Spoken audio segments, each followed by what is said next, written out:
By the time I stepped outside, the leaves were on fire. The brisk air of October stabbing at my face in little prickles, causing it to lose its sensation of the slightest feeling. Even as I placed my hand upon my face, it felt foreign. I felt a presence as if something were watching me. I glanced up, looking around in the crowd of New York City, and right across the street stood a man. He wore a long pea coat, and his hands were placed in his pockets for a moment. His eyes met mine before disappearing into the crowd. I turned on my heels and began walking super fast-paced, my shoulders accidentally bumping other people who occupied the sidewalk. Sorry, I repeated on an endless loop like a broken record. I ducked into a nearby coffee shop, which just happened to be my regular coffee shop. I stood by the window peering out, and breathing heavy I looked around at the millions of people looking for that odd man.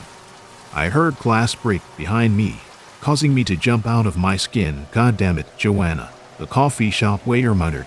"Let me help," I offered, getting to my knees of the smooth wood floor laid out throughout the coffee shop and scooping the shards of broken mug off the floor.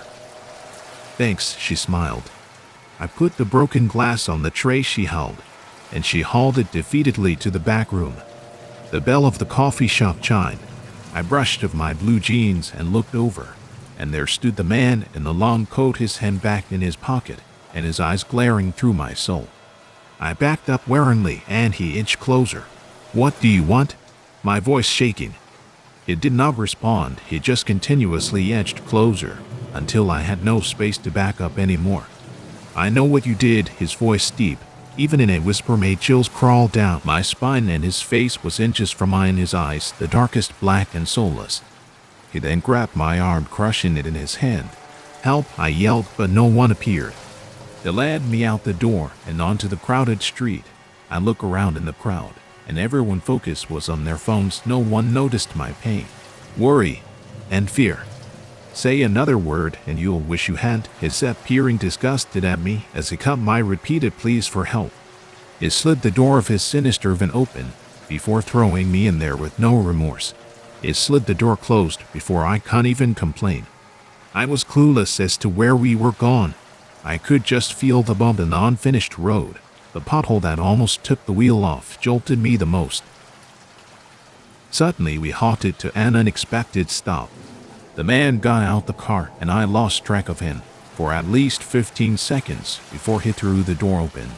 He once again grabbed my arm with his full might, as if his intention was to rip it off. We were at a big white building, surrounded by a big fence tucked in barbed wire. He led me into a big tunnel that led to double doors with a huge guy post up near them. "I found the last one," said the guy with the long coat on. The huge guy moved out the way of the door without uttering a single word. Inside was a hall that stretched for miles and a bunch of closed doors throughout the hall. We walked down to the third door, opened it, and he threw me in. "Stay," is all he said before slamming the door shut. I looked around the room. In the middle was a dingy, worn wooden table with 2 chairs on either side, cameras in every corner, and above the door a tiny red light radiated from the camera, almost too tiny to see. I tried twisting the knob only for it to reject. It was clearly locked. So, I decided to sit in the chair after a long debate of whether I would hold my way or not. I sat there for what seemed like years, but I guess was only about 30 minutes. Through the door burst a frail blonde woman. Her expression showed that she was about business. She was dressed in a navy blue suit, and underneath the blazer was a white button-down shirt. In her hand was a red folder. On it read "Classified." Slowly she pulled out the chair across from me in no particular rush. She slammed the folder on the table, but she was finally seated and threw it open. "Riley Jefferson, is it?" I swallowed and nodded. She looked up at me and quickly backed down. She lit her fingers and continuously flipped through the pages. Her flipping went on for ages before she finally looked up and said, "It's time to take you to the room." I couldn't even process what she said before the guy in the long coat grabbed my arm and yanked me out of the room like I was a rag doll.